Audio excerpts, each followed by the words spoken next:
Di era globalisasi, teknologi informasi telah menjadi bagian dari kebutuhan manusia dan mempermudah pekerjaan manusia.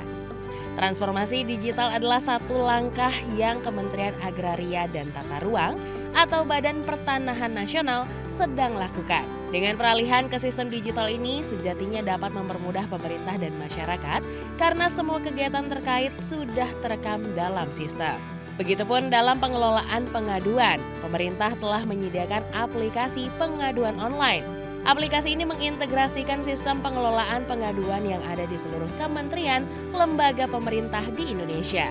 Kementerian ATR sudah membuat aplikasi layanan mandiri pertahanan online atau Loketku untuk masyarakat.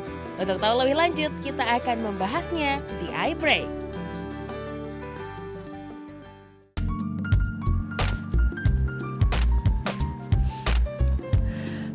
Halo, selamat pagi pemirsa. Bersama saya Kiki Cahya akan menemani Anda di program kesayangan kita, iBreak. Presiden Joko Widodo sudah memberikan arahan terkait digital melayani atau DILAN. Hal ini yang melatar belakangi berbagai kementerian atau lembaga untuk menerapkan layanan berbasis digital. Selain itu, di era 4.0, tiap-tiap layanan publik dituntut untuk memberi kemudahan layanan, tidak terkecuali layanan pada bidang pertanahan. Guna mendorong terciptanya kemudahan layanan pertanahan, Kementerian ATR BPN melakukan digitalisasi pada layanan pertanahan dan tata ruang. Untuk itu, kita akan membahas tentang transformasi digital bersama Bapak Himawan Arif Sugoto, selaku Sekjen Kementerian ATR BPN. Selamat siang, Bapak. Selamat siang, Pak Kiki. Apa kabar Pak hari ini, Pak? Baik, sehat. Terima kasih. Baik, Bapak tadi saya sudah membahas sedikit mengenai DILAN atau digital melayani. Bagaimana Kementerian ATR BPN merespons arahan tersebut, Pak, dari Bapak Presiden? Terima kasih. Baik, sebenarnya Presiden telah mencanangkan DILAN ya untuk seluruh kementerian maupun institusi lembaga dalam rangka melayani masyarakat, digital melayani. Dan kita merespon dengan cepat ya, sehingga kita telah mencanangkan program transformasi digital sejak 2019. Dan itu kita buat sebuah roadmap yang secara terukur dan signifikan ya progres-progres yang kita lakukan. Kita sadar persis layanan pertanahan dan tata ruang adalah sebuah layanan yang bersifat kebutuhan fundamental ya, di mana jumlah layanan setiap tahun di total kita lebih dari 6 juta transaksi layanan. Nah, itulah yang mengapa kalau kita tidak merubah cara pelayanan yang ada dengan sistem yang masih konvensional, maka kemungkinan akan terus menjadi permasalahan yang cukup pelik. Sehingga beberapa langkah-langkah dalam transformasi digital tidak bisa lagi kita menghindar dari konsep ataupun pola pelayanan secara elektronik. Nah, jadi kita telah melakukan, sebenarnya kita telah membangun sistem komputerisasi itu dari tahun 2005 dan membangun sebuah komputerisasi kantor pertanahan yang terus dikembangkan sehingga sampai 2019 kita accelerate percepatan layanan tersebut dan sekarang beberapa layanan itu sudah dimigrasikan kepada pelayanan-pelayanan secara elektronik. Nah, tentu harus didukung dengan alih media data-data kita kepada data-data digital, data baik spasial peta bidang, data mengenai pertanahannya, data mengenai yuridisnya, termasuk masalah penggunaan ataupun tata ruang yang ada dalam data yang ada kita. Nah, ini semua bagian dari mendukung program pelayanan atau transformasi digital kita untuk menuju siap elektronik atau pelayanan elektronik. Demikian kira-kira. Baik, lalu bagaimana bentuk transformasi yang dilakukan, Pak? Dilakukannya apa saja? Lalu layanan apa saja yang sudah dalam bentuk elektronik? Baik, dalam program transformasi digital ini kan tidak saja kita merubah ataupun melakukan pola pikirnya pun kita harus ubah. Jadi tidak bisa dengan pola pikir layanan analog terus di komputerisasi ya dilakukan di elektronika. Jadi kita secara bisnis proses harus merubah karena metode dan cara kerjanya pun akan berbeda. Nah, tetapi yang paling utama adalah kita membangun basis data peta bidang Nah, itu yang masih banyak sekali. Kita punya 126 juta bidang. Sertifikat telah diluncurkan hampir 80 juta. Tapi dari 80 juta, berapa yang peta bidangnya sudah masuk ke dalam GeoKKP sistem kita. Lalu juga buku tanah, warka, dan sebagainya. Itu sudah lebih banyak. Total sudah dari seluruh yang ada 80 juta itu sudah 56% kita sudah siap elektronik. Jadi data kita baik data spasial, data tekstual, data apa, sudah kita alih mediakan. Jadi beberapa pelayanan sudah kita luncurkan.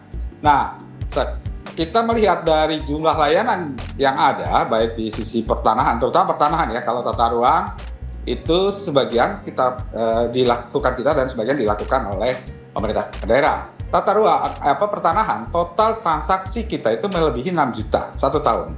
Nah, dari 6 juta itu, dari ratusan jumlah layanan yang ada, kita memilih jumlah secara Pareto optimum, di mana terbanyak itu di 4 layanan. Jadi 4 layanan kita, 5 sebenarnya, kita alihkan 4, yaitu pengecekan sertifikat, yang kedua adalah surat keterangan pendaftaran tanah, itu yang ketiga adalah hak tanggungan elektronik. Jadi bagi orang yang memasang KPR, mau menjaminkan tanahnya, itu sekarang sudah fully digital. Lalu juga royanya, pasti karena sudah hak tanggungannya dengan elektronik, maka roya elektronik. Pengecekan harga tanah atau zona nilai tanah, itu juga sudah. Termasuk dalam tata ruang, pemanfaatan tanah tersebut untuk peruntukannya seperti apa. Nah, dengan adanya itu sudah lebih hampir 60% volume layanan yang ada sudah bisa ditransfer kepada layanan elektronik. Karena kita sudah terus membangun basis datanya secara memvalidasi dan juga inikan ke data digital. Nah, ini tantangan ke depan, kita masih punya banyak menyelesaikan pendaftaran tanahnya, sertifikasinya, dan juga memvalidasi seluruh data, baik data spasial maupun data tekstual, data analog. Nah, karena kita sudah mulai menghentikan beberapa layanan-layanan manual, seperti contohnya hak tanggungan. Tidak ada lagi hak tanggungan yang harus dilakukan dengan cara manual seperti dulu ya. Jadi kita sudah menggunakan, karena environment kita dengan perbankan, dengan perpajakan, dengan itu sudah host to host dengan baik, antara environment menggunakan teknologi juga sudah dengan terbiasa, sehingga kita memberikan dan kita juga mendapatkan support yang cukup baik dari BSSN dalam rangka pengamanan dan juga sistem layanan kita. Jadi bayangkan sekarang sudah lebih dari hampir 60% layanan terbesar sudah pindah kepada layanan elektronik. Baik, salah satu gebrakan yang diluncurkan adalah tentang Loketku ya Pak ya. Kita akan bahas saat lagi. Pemirsa jangan kemana-mana, tetap di iBreak.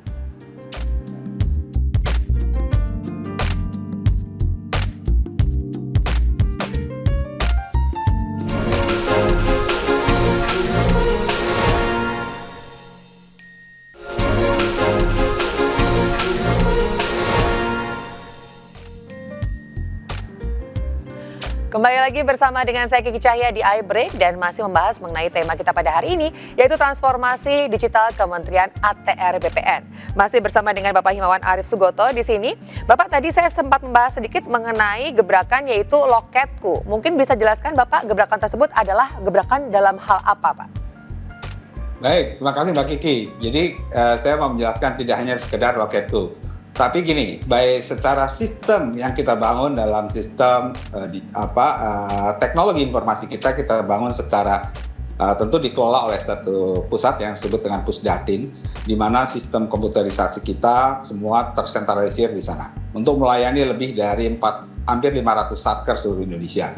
Nah, sistem-sistem utama disebut baik pengelolaan data, sistem transaksinya itu ada di sana. Lalu ada aplikasi-aplikasi yang kita buat untuk membantu masyarakat.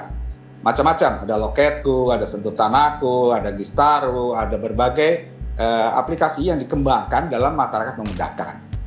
Terkait masalah Loketku, kan sebenarnya gini, ini mungkin produk yang mungkin dulu karena antrian begitu panjang. Sehingga kita berikan mereka itu mendaftar. Jadi seperti orang dapat nomor antrian lah. Nah, dengan adanya kita sekarang secara Pareto optimum, layanan terbanyak itu adalah pengecekan dan hak tanggungan. Ada satu lagi yang belum kita, yaitu pemecahan dan balik nama. Ini memang agak sulit karena harus lihat kondisi di lapangan. dari tadi 4 layanan yang ada itu tidak lagi memerlukan antrian loket. Nah, sehingga antrian-antrian yang di luar itu memang harus menggunakan Loketku, dan Loketku dipakai adalah memudahkan agar orang tidak menunggu begitu lama dan dapat nomor antrian yang ada. Nah, yang perlu juga dikenalkan ke masyarakat adalah Sentuh Tanahku. Nah, Sentuh Tanahku ini masyarakat bisa mengecek sendiri tanahnya, bidangnya, sesuai apa tidak. Jika ada problem bisa melaporkan kepada kantor BPN setempat. Jadi aplikasi-aplikasi yang lain termasuk aplikasi zona nilai tanah, termasuk aplikasi pemanfaatan tata ruangnya, di sana seperti apa, itu tersedia untuk aplikasi dalam memudahkan masyarakat tidak perlu harus datang ke kantor ATR BPN setempat. Jadi itu Mbak, kurang lebih seperti itu. Jadi ada aplikasi yang memang dipakai untuk masyarakat yang bisa memudahkan mengakses informasi, dan ada sistem yang mengelola bagaimana transaksi ataupun kegiatan dari berbagai masyarakat, baik di bidang kegiatan kebutuhan terhadap masyarakat itu maupun kegiatan kebutuhan bisnis. Sejauh ini berarti efektivitasnya sudah sangat baik ya Pak ya, mengenai tadi sudah dibahas mengenai nomor antrian juga, dan perbedaannya juga sangat signifikan sebelum dan juga sesudah diterapkannya aplikasi ini.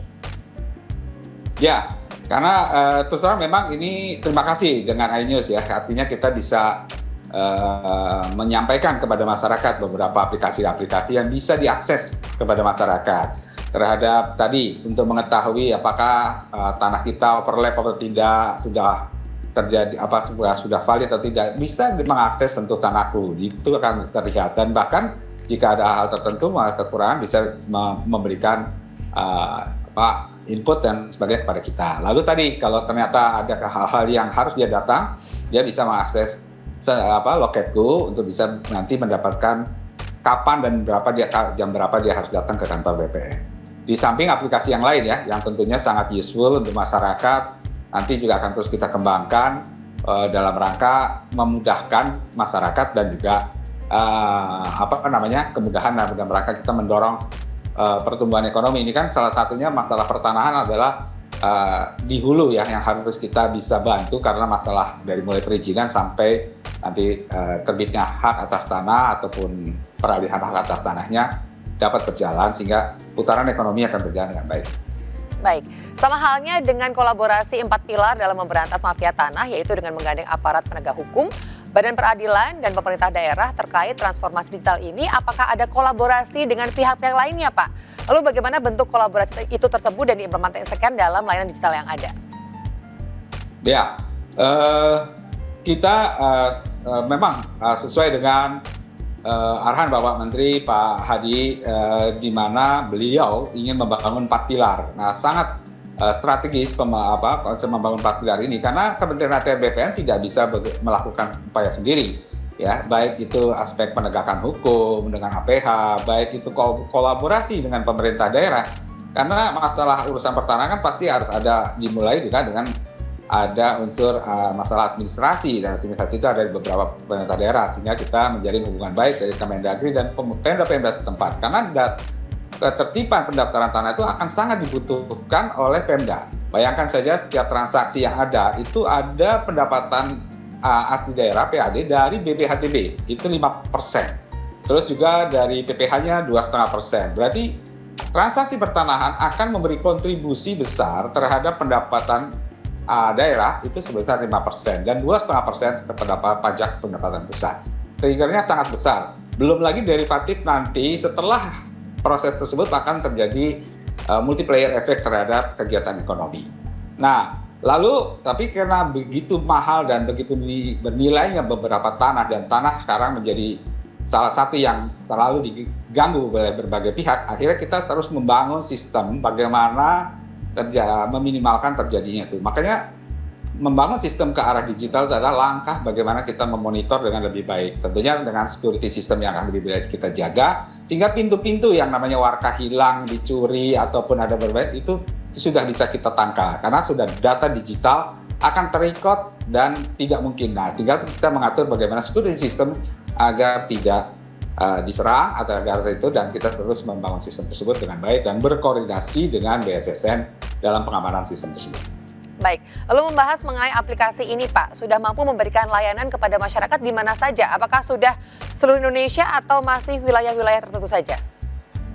Untuk hak tanggungan dan pengecekan sudah berlaku di seluruh Indonesia, di seluruh. Jadi karena itu sudah bisa diakses langsung dan kita sudah membangun kolaborasinya ya dengan perbankan, dengan notaris PPAT, dengan sebagainya, yang mana proses hak tanggungan tersebut bisa dilakukan karena ketentuannya memang harus ada akte yang dibuat oleh Dana. Itu biasanya perbankan mensyaratkan itu. Tetapi pengecekan itu bisa dilakukan oleh masyarakat sendiri ya dengan melakukan akses dengan dua sistem itu sudah bisa diakses di seluruh Indonesia dimanapun yang ada. Baik pemirsa, kita akan berbincang lebih lanjut lagi. Jangan kemana-mana, tetap di iBreak.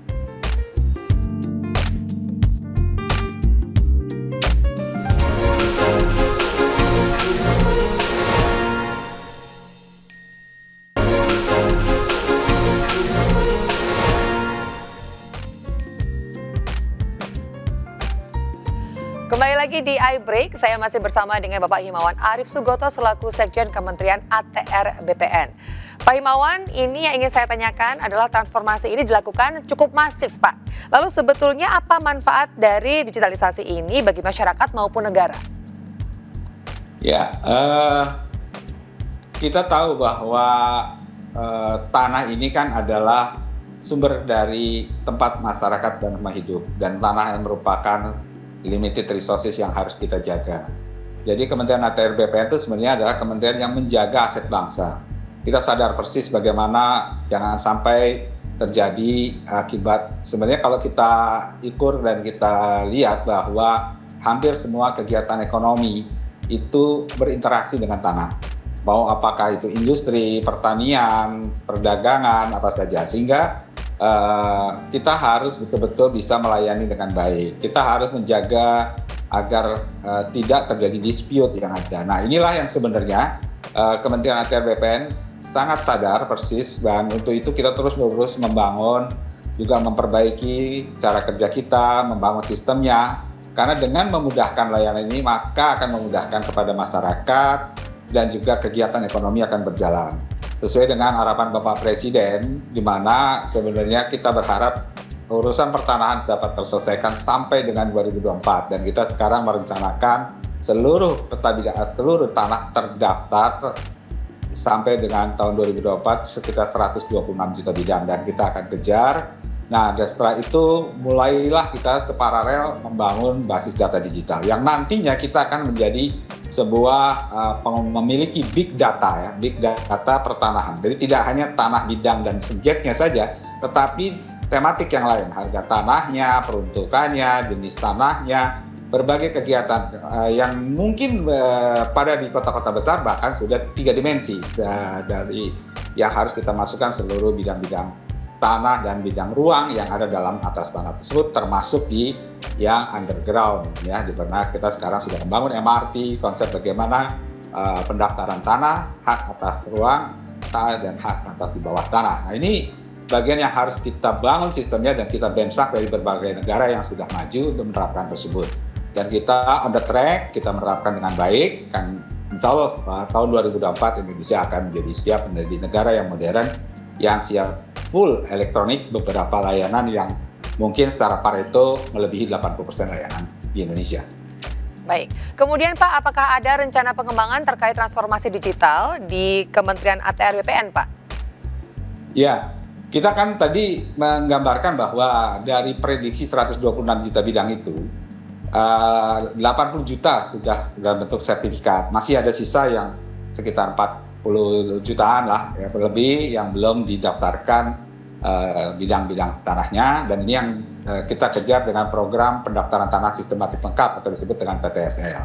Nah, paralel dengan itu, data tersebut juga harus mulai ke single system. Jadi kita tidak lagi menggunakan dual system. Jadi yang analog, yang manual, hard copy, nantinya ke depan ditiadakan. Jadi kita sudah mengadu. Nah, yang dokumen-dokumen seperti orang punya beberapa BPKB, punya apa, kan tidak perlu orang dinas lalu lintas atau apa mengkeep dokumen tersebut, biar dokumen itu dipegang oleh masyarakat. Seluruh basis datanya akan dikelola oleh kita. Nah, tentu di sini ada perangkat hukum.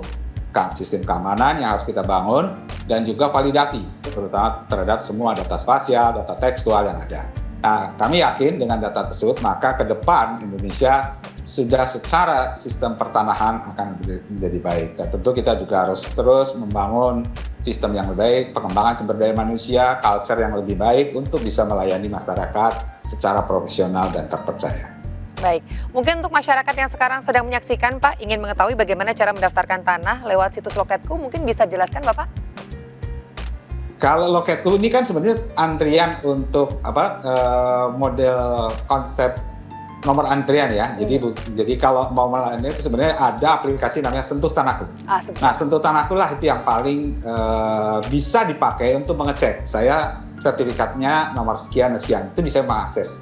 Dan nanti keluar peta bidangnya seperti apa. Nah, itu di situ kalau warnanya ungu berarti sudah valid, sudah apa. Terus saya mau melakukan transaksi atau mungkin kalau di situ ternyata kok bidangnya nggak di situ. Nah, itu bisa klarifikasi. Dan itu artinya kita berharap sebenarnya itulah partisipasi masyarakat sehingga kita bisa juga memperbaiki terus sistem yang akan kita bangun untuk itu. Partisipasi masyarakat sangat membantu untuk kita memperbaiki kualitas data kita. Baik, lalu target Bapak sendiri kira-kira akan berapa lama nih Pak untuk mendata semua tanah di Indonesia? Tadi ya, bahwa Presiden telah memerintahkan ke Kementerian Agraria dan Tata Ruang dan Pak Menteri Pak Hadi juga mentargetkan agar seluruh tanah terdaftar sampai dengan 2024. Tentu nanti kita akan bekerja keras. Dulu mungkin kita hanya layanan 500 sampai dengan 1 juta. Sekarang kita sudah target lebih dari 5 juta, bahkan sampai 10-11 juta peta bidang dan juga sertifikat. Nah, ini akan kita percepat terus, tentu harus kita jaga kualitasnya. Jadi jangan volume kita banyakin, tapi kualitasnya. Dan berbarengan mulai memasukkan ke dalam kepada sistem digital. Jadi yang berkas markah yang lama, yang ini harus dialihmedia-kan. Jadi jangan sampai mendua. Nah, kalau mendua kan nanti orang masih bekerja di 2 sistem. Nah, ini peralihan sistem. Sekarang dalam proses ini, transformasi digital tidak akan pernah bisa berhenti. Di journey yang sebenarnya moving target ya. Nanti tentunya ada perbaikan data, ada kualitas data lagi. Tetapi pendaftaran tanahnya harus ditargetkan diselesaikan sampai dengan 2024. Dan semuanya juga harus dialihmediakan sehingga sekarang posisinya baru 56%. Jadi kita harus mengejar. Jadi pendaftarannya masih kurang lebih sekitar sudah 70-an% pendaftaran tanahnya, tetapi data siap elektroniknya masih 56%. Nah, ini yang harus kita percepat dan semoga mendapat support tidak hanya dari instansi pemerintah, tapi juga dari parlemen, dari juga pemerintah daerah. Karena kan yang paling membutuhkan nanti data-data seperti NJOP untuk pajak-pajak bumi bangunan, itu kan sebenarnya data-data itu sangat dibutuhkan. Nah, kita adalah kementerian yang memberikan data untuk bisa diketahui bagaimana sebenarnya perekonomian daerah itu bisa berkembang. Baik, terima kasih Bapak. Tak terasa kita sudah sampai di penghujung acara. Terima kasih sekali lagi kepada Bapak Himawan Arif Sugoto sudah bersedia meluangkan waktunya untuk menjelaskan mengenai tema kita pada hari ini. Baik pemirsa, akhirnya saya Kiki Cahya pamit undur diri. Selamat pagi dan sampai jumpa.